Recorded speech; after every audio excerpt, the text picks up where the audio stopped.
from the American Academy of Pediatrics. False claims about vaccines are everywhere, and it can be difficult for pediatricians to cut through the noise. Sometimes the best strategy is to meet families where they are. When you go into these conversations with that mindset, not in an argumentative sense, but with the idea like they've heard a lot of things, they're just trying to make the right decision for their kid, I think it makes these conversations a little bit easier and less prone to getting into an argument. But first, it's December, and that means it's time for a new First Up. I really think that these investigators and really everybody who worked on the project should be congratulated for the tremendous value that they demonstrated. These stories and more on Pediatrics on Call, a podcast on children's health from the AAP. I'm Dr. David Hill. And I'm Dr. Joanna Parga-Belinkie. This podcast is for everyone in the medical community, keeping our children healthy and safe. It's a show by pediatricians for pediatricians. But anyone who cares about kids will get a lot out of it as well. Let's start today's episode with a research roundup from the journal Pediatrics.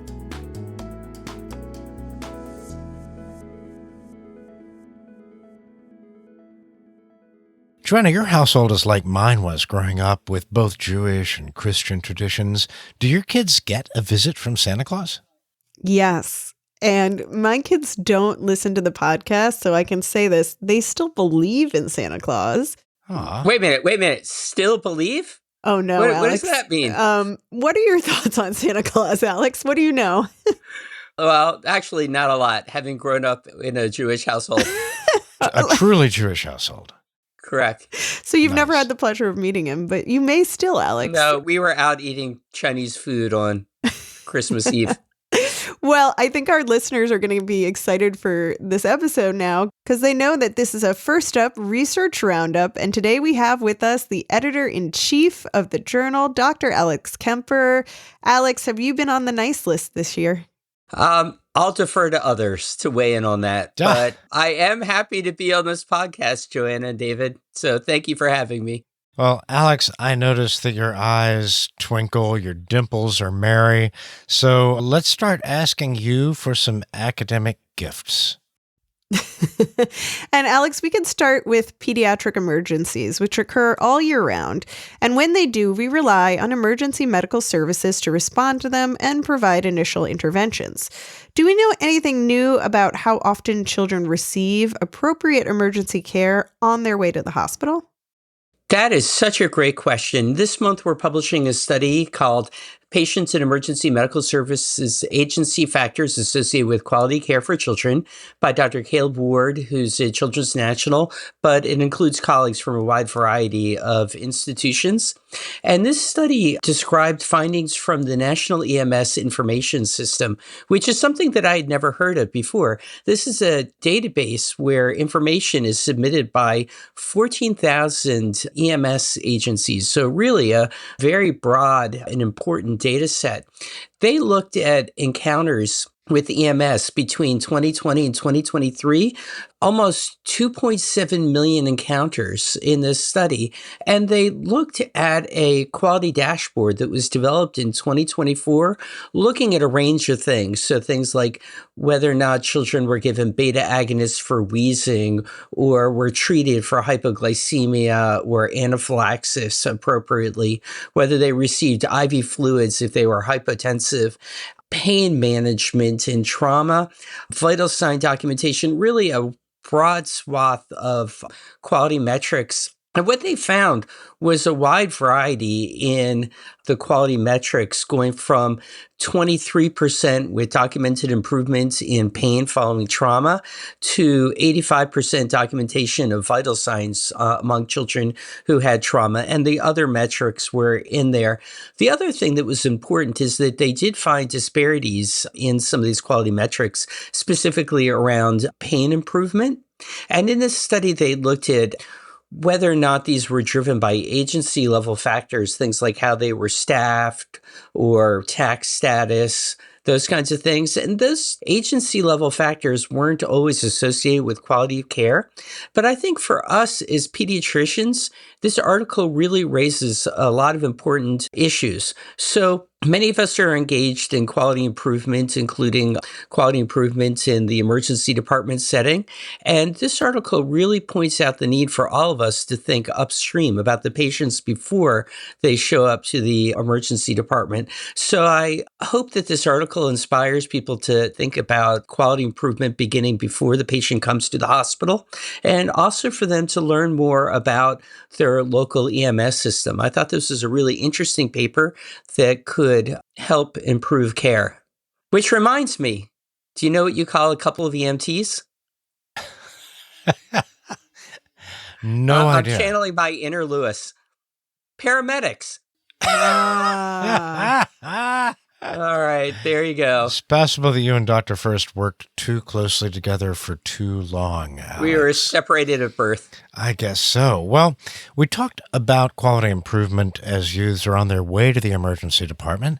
Let's get them into the emergency department now and see if we can improve quality there, especially when we're talking about screening teenagers whose only contact with healthcare providers is sometimes in the ED. Do we have opportunities we could be taking better advantage of? That is a great question as well. And this month, we're publishing a study entitled Human Immunodeficiency Virus Testing Practices in United States Pediatric Emergency Departments by Dr. Bulchandani and colleagues at Emory University. And they looked from 2019 through 2023 at 40 children's hospitals. Those children were part of the FIS system, the Pediatric Hospital Information System. They looked at patients between the ages of 13 and 18 to see whether or not they were tested for HIV in the emergency department. They had more than 2 million encounters in this study. And what they found is that overall, only about 1.3% were tested for HIV. And most of the time, like 3/4 of the time, they were tested because of reasons related to the visit. So you might wonder, well, why is that important? Well, we know, first of all, that adolescents are, relatively speaking, at higher risk of acquiring HIV among the patients that we take care of. And there are recommendations that teens should be tested at least once for HIV. And we know that the rates of testing are really low. So this study points out that perhaps there's a missed opportunity to think about HIV testing in the hospital setting. We did have a commentary on the study as well by Dr. Jennifer Reed at Cincinnati Children's Hospital and Dr. Gutman at the University of Florida, who really underscore the importance of thinking about missed opportunities, but also the need to have systems to not only encourage screening, but systems to make sure that there's follow-up based on the results of that screening. So what this study is not saying is that all children should be tested for HIV. Clearly, that's not the right answer. But the issue is thinking about whether or not we should expand testing for children and teens who might not otherwise have the opportunity for testing or who might otherwise be at increased risk. You know, and speaking of ways to improve pediatric care, can we think bigger, like, say, to an entire country? I understand you might have some experience to share from West Africa. There is a study that is really, really interesting that we're releasing this month entitled Reducing Child Mortality in Togo with an Integrated Primary Care Program, a cluster randomized controlled trial. The lead author of that is Dr. Kevin Fiore, who's at the Albert Einstein College of Medicine. But the paper really has a large international authorship group. And what they were doing was decreasing the risk of under 5 mortality. And the way that they addressed this was by implementing an integrated primary care model. And they did this in a very clever way with a step wedge cluster randomized trial that looked at both effectiveness and implementation. And they focused this integrated primary care model on doing things like improving access by reducing point of care fees, to work closely with local community health workers for care management, to provide clinical mentoring at the health system, and to also invest in health center infrastructure investments.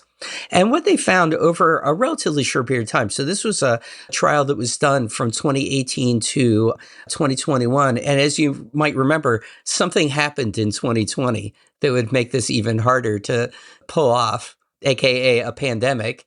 What they were able to do, though, is decrease the risk of under 5 mortality by 29%, going from 64.5 per 1,000 to 45.5 per 1,000. That's a incredible improvement. I mean, their ability to do this was really moving. And like I said, they studied issues related to implementation and cost around the order of $10 per patient seen to get this really dramatic decreased risk. And they learned a lot of lessons from this. We had a commentary with this study as well by Dr. Anabwani Richter and colleagues at Baylor, who pointed out some of the secret sauce from this intervention, including tailoring the interventions to local contexts and the importance and opportunity of closing equity gaps by using healthcare workers. This study really highlights the critical importance and the return of investment that you can get with community engagement and really focusing on issues of trust. But again, to reduce the under 5 mortality by 29% is really, really impressive. And the way they studied this is this model can now be spread to other areas, certainly within Togo and beyond. So I really think that these investigators and really everybody who worked on the project should be congratulated for the tremendous value that they demonstrated. I can't think of a better gift than effective public health, especially when it's needed most. And Alex, now that you've granted our holiday wishes, we need to hear what yours are. Do you have anything you're hoping for this Hanukkah?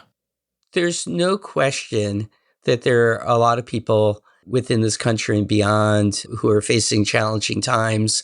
And I just hope and pray that things continue to get better. Oh, that's such an inspiring message going into the holiday season. Thank you for sharing that, Dr. Alex Kemper, and thank you so much for joining us today. Joanna, David, thank you so much for having me. I really look forward to the next year. The work that you all do is really important, and it's just an honor to be able to spend my time with y'all. Well, it's an honor to spend time with you. And to read the articles we discussed today, visit us at aap.org/podcast. Coming up, we'll look at strategies for talking about vaccines with patients and their families.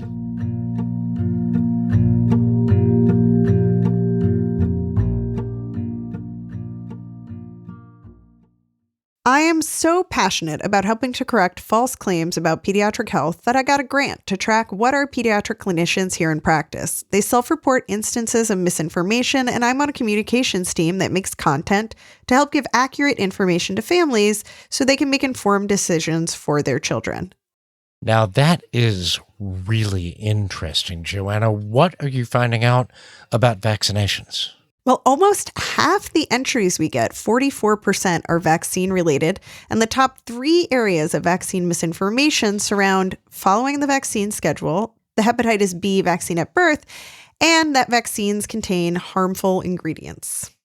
I'm not surprised by those findings because almost every single day I work as a pediatric hospitalist, I hear one of those concerns. And I'm always thinking about how I can connect with families to talk about how important vaccines are for guaranteeing their children a healthy future and protecting their families and communities. But it's hard to know how it's going over. You are not alone, David. Only 27% of our clinicians felt like the approaches they used to address misinformation in clinical care were actually working. So we're all needing training and tips on how to address the vaccine misinformation we encounter in practice. Can we get Dr. Sean O'Leary back on the show? Oh, yeah. Dr. O'Leary is our go-to podcast person for how we communicate about vaccines, and he's also a professor of pediatrics and infectious diseases at the University of Colorado, Denver, and Schutz Medical Campus and Children's Hospital, Colorado. He also used to serve as the AAP liaison for the Advisory Committee on Immunization Practices, or ACIP. Sean, welcome to the show. Happy to be here. Sean, before we start talking about vaccine messaging, can you tell us how your work with the ACIP has changed? I think a lot of pediatricians now have lost confidence in childhood vaccination recommendations from that group. Oof, yeah, and they should. I will just start out with the short answer, which is Nothing coming out of this ACIP can really be trusted at this point. What we're seeing is just a fountain of falsehoods, and we've got a meeting scheduled early December that is just going to be more of the same, I fear. So technically, I think I am still listed as the liaison to ACIP for the American Academy of Pediatrics. That said, I think many of your listeners are probably aware that AAP has made the decision that this is not a legitimate committee at this point. The way it's been, the committee members were fired, replaced with people who really, for the most part, have little, if any, business making healthcare decisions for the American people. And so we are treating it as an illegitimate body, and the position is we are not going to lend our expertise to this circus. We are, however, following the events of ACIP very closely because what they do does have an impact, and we're seeing that in real time, and we can talk more about that today. But we fact check, we work with media, we work with social media, we host press conferences the days of the meetings to really try and do damage control, essentially, because that's what they're doing. They are harming the American public at this point. You know, as pediatricians, we have been dealing with vaccine misinformation for a long time now. What do you think makes this moment feel so much worse? Well, it's because it is so much worse. I think what I will say is that we have been hearing these falsehoods for decades. You name it, whatever myth, whatever piece of false information you want to talk about that we're hearing both from this ACIP as well as the administration. These are not new things. We've been dealing with this, and I would say quite successfully for many years. Going into the pandemic, we had greater than 95% coverage for routine childhood vaccines for school entry. That's taken a bit of a hit now, but most parents are still vaccinating their kids. It's down to 93% or so for 2 doses of MMR. But for the most part, we have dealt with this successfully. The problem is now it is coming from the highest levels of government. And of course, that's going to confuse parents, right? The average parent, they're not following these deliberations very closely. These lies, these myths are very easily debunked, with the facts. But the problem is most parents, there's a lot going on. There's too much, right? And so they're not following the details of these events. They're just hearing there's controversy around vaccines. And so now they're coming into pediatricians' offices, family physicians' offices, and saying, I want to wait because I know there's all this controversy right now. And this controversy is completely, manufactured by the current administration. Well, this is where I think we could really use your help, Sean. Do you mind if we walk through communication strategies for the 3 common vaccine myths we hear in practice? And let's start with following the routine vaccine schedule. How do we reassure families their babies can handle it? Sure. Now, I don't want to come out and say, I know how to do this and you don't, in terms of, the general pediatricians in your audience who do this all day, every day. I think they have their own techniques for how to handle these things. And for a lot of them, if they're working, go with it. I'll give you a little bit of the evidence around how we handle some of these things. But there's no perfect, easy, right answer. A lot of it depends on the relationship you have with the family. If it's somebody you've taken care of their prior 3 kids and you've known them for years and you know them very well, and you can just say, you know what, this is a bunch of hooey, versus somebody you're meeting for the first time, those are different conversations. So keep that in mind with the answers that I'll give. So, I would say we do not want to overestimate this particular moment in terms of that all parents are hesitant, because if we go into a visit with a family and we assume they're hesitant, we're going to give a weaker recommendation. We're going to come off sounding like we don't believe that much in these vaccines, which obviously that's not the case, right? We want to make it clear that we strongly recommend these vaccines. There is some evidence around the presumptive recommendation working both for parents who don't have any questions, but even for parents who have mild to moderate hesitancy about vaccines, simply going in and saying, Johnny's due for 3 shots today, I'll have our nurse come in and give those shots. That can go a long way to overcoming some of the mild and moderate hesitancy. And then, of course, if parents have significant questions, they will ask those questions at that time. And that is a perfectly ethical way to approach these conversations, because vaccinations, we know, are the standard of care. The benefits far outweigh the risks. Now, when you do get those questions, and obviously every pediatrician is getting those types of questions, for the schedules question specifically, I think what I would say is I'm a big proponent of motivational interviewing techniques. I think we're still trying to build the evidence base for exactly how to do that in these conversations. You want to make sure that you understand where the parents are coming from. Recognize that when you start to have these conversations, don't let your blood pressure get up. Recognize that just like you as a pediatrician, these parents are just trying to do what's best for their child. And so when you go into these conversations with that mindset, not in an argumentative sense, but with the idea like, they've heard a lot of things. They're just trying to make the right decision for their kid. I think it makes these conversations a little bit easier and less prone to getting into an argument, because that's what you want to avoid. So for the schedule question specifically, you might lead with, say, tell me more. Tell me what you've heard about the schedule. And then you can kind of dissect a little bit. What is it exactly that is concerning them? And then you can, depending on how they answer, you can then go down various paths. For example, if they say something like, well, I've just been hearing it hasn't been studied for safety. Then instead of just like saying, oh, yes, it has, which is kind of the tendency, like you want to say it because that's what you know to be true, you can say, oh, I've had that concern raised before and I looked into it. Can I just tell you a little bit about what I found out about, has it been tested for safety? And that's called elicit, provide, elicit, a motivational interviewing technique. When we teach trainings, we call it actually asking permission to share. And it's just this little psychological trigger that may make parents more receptive to what you're going to share rather than just immediately, dumping it on them, dumping all the knowledge that you have on them. And so, and that also helps you focus the conversation a little bit as well, as opposed to going with this, what we might call a data dump, where you just sort of tell them everything you know about the schedule. Try and figure out exactly what it is that they're concerned with, try and address that question directly. And so back to the schedule example, what we do know is that when vaccines are tested, they are tested both individually for safety as well as for effectiveness.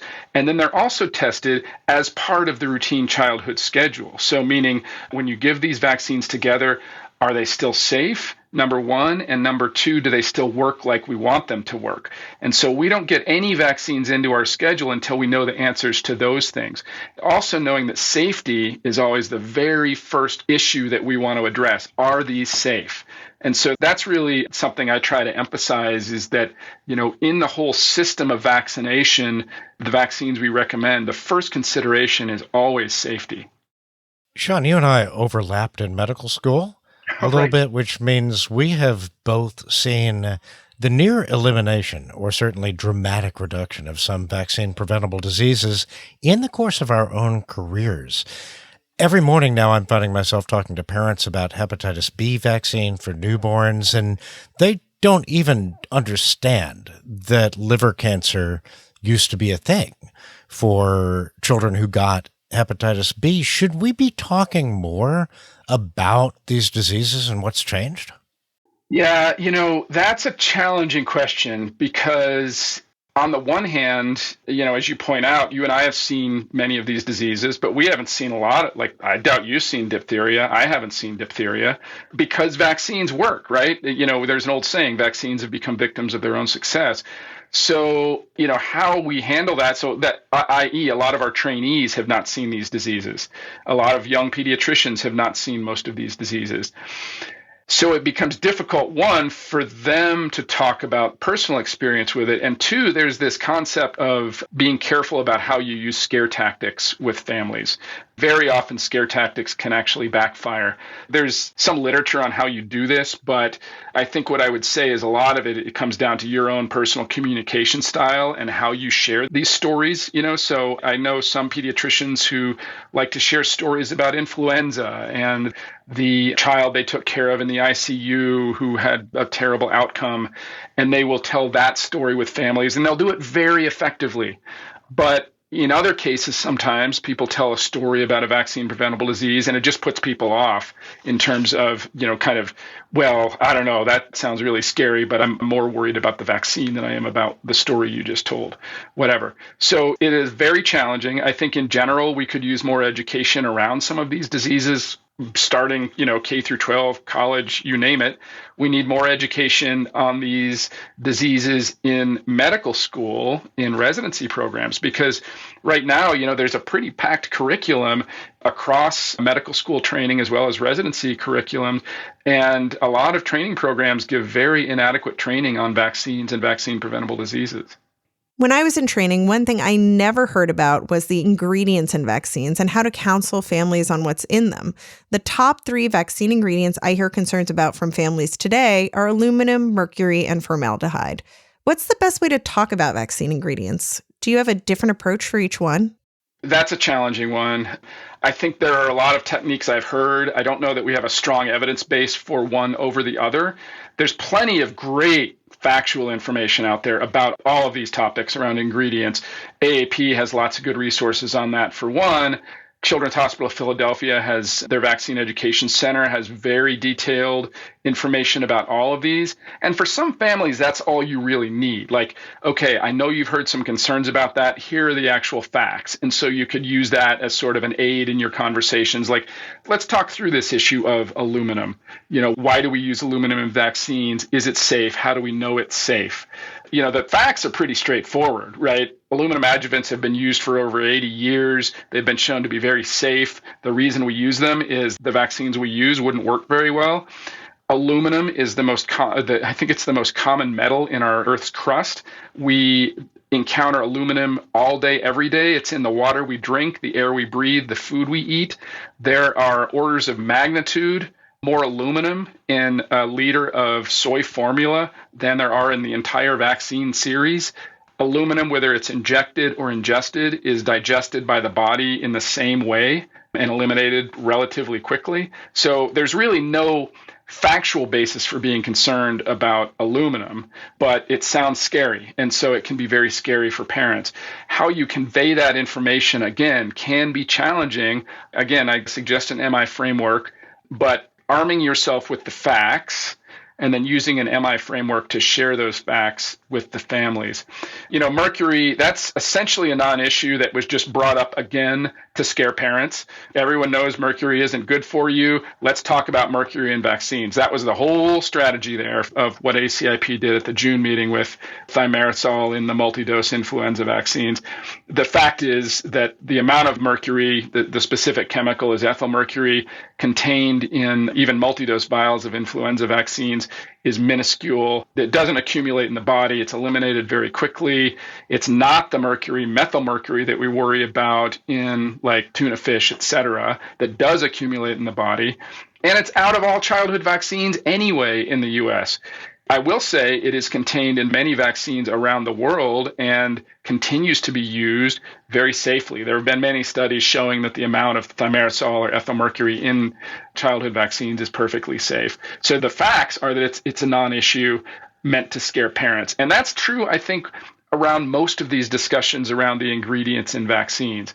Formaldehyde, same thing. And I don't know if this works. For some families, it might. It depends sort of on their health literacy level. But Paul Offit has talked about the concept of the dose is the poison, right? We're exposed to like water. I've got a glass of water right here. Water is poisonous, right? If I drink 10 gallons of water, if I go out and drink that right now, I'm probably going to die.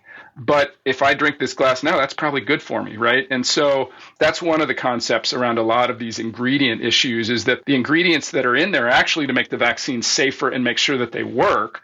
And they're in such low quantities, they're not going to cause us any harm. Sean, I know that I'm like a lot of pediatricians in that when I'm looking for messaging guidance, I turn to the Frameworks Institute. Is that a place that you're sending a lot of pediatricians, or are there other resources or strategies that you also recommend? Sure. So Frameworks does a lot of great work. They've done a lot of great work over the decades on various topics, and they've recently been looking at the issue of vaccines. But to be clear, what they have put together is really more public messaging. What they have put together is not really designed to be messaging in the individual clinical encounter. That wasn't the question they were asking when they gathered the data and then created their recommendations. They were trying to determine what is a good framework for public messaging around vaccines. So I think, if you're somebody who does interviews or is doing public speaking around vaccines, yes, follow their guidance, take a look at it. There are other great sources of that kind of thing. WHO has something on how to respond to vocal vaccine deniers in public that they put together roughly 10 years ago that I think is still really useful.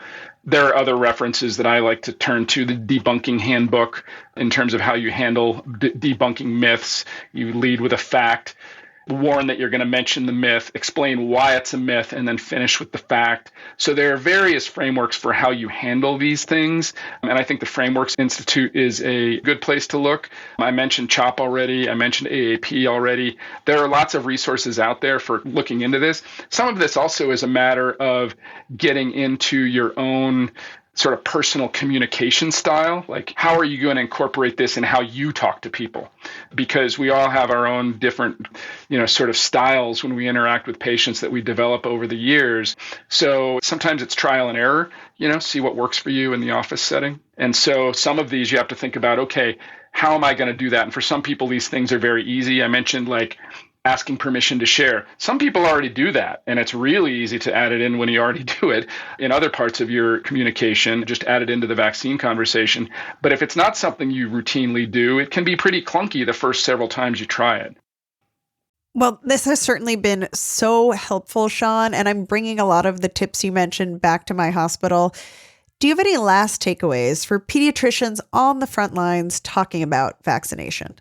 Sure. There's the clinical report we published last year, Strategies for Improving Vaccine Communication and Uptake. It's in Pediatrics. I think it was the February 2024 issue. I think it's a reasonably good starting place in terms of if folks want to read, a bit more about the various communication techniques.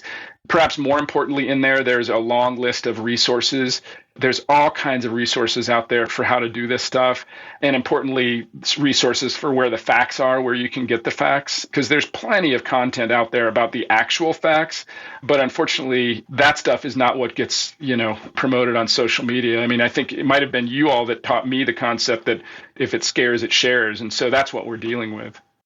Well, Dr. Sean O'Leary, thank you so much for talking with us again today. Always a pleasure. For helpful tips on communicating about vaccines, go to our website at aap.org/podcast.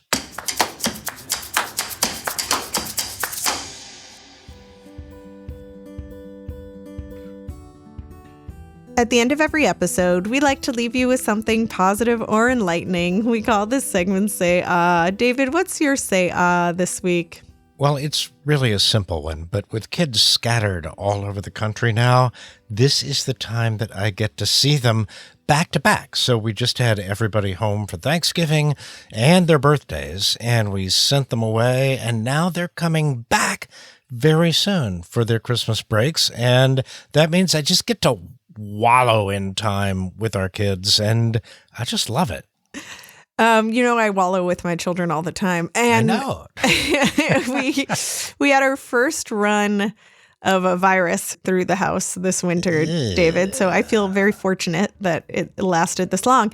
And the funny or enlightening thing I wanted to tell you was that my oldest is the daughter of a pediatrician because she wasn't feeling well. And then she started to try to diagnose herself with different viruses. And she's 7. So she's like, Mom, she threw up. So she's like, do you think I have norovirus? I mean, it could be norovirus. And I'm like, honey, I don't know that it's norovirus. And she's like, well, I only threw up once. So we're really going to have to see if I keep throwing up to see if I have norovirus. And then she was like, do you think I have pink eye? And it kind of went on from there. And I was like, wow, you're throwing out a lot of really interesting pathogens, that clearly I really want to know what picture books you guys are reading, because I don't have these. Well, that's it for today's episode. If you like Pediatrics on Call, please subscribe on your favorite podcast app and help us spread the word. Follow us on YouTube, Facebook, and Instagram at Pediatrics on Call. Pediatrics on Call is a production of the American Academy of Pediatrics. Our producers and editors are Ann Johnsos and Claire Keating. Our audio engineer is Doug Nagel. Joe Puskars is our associate producer, and Susan Martin is our executive producer. Our theme music was composed by Matthew Simonson. Join us next week when we'll discuss the financing of pediatric home health care. We'll talk to the author of a new policy statement, Dr. Carolyn Foster. I'm Dr. David Hill.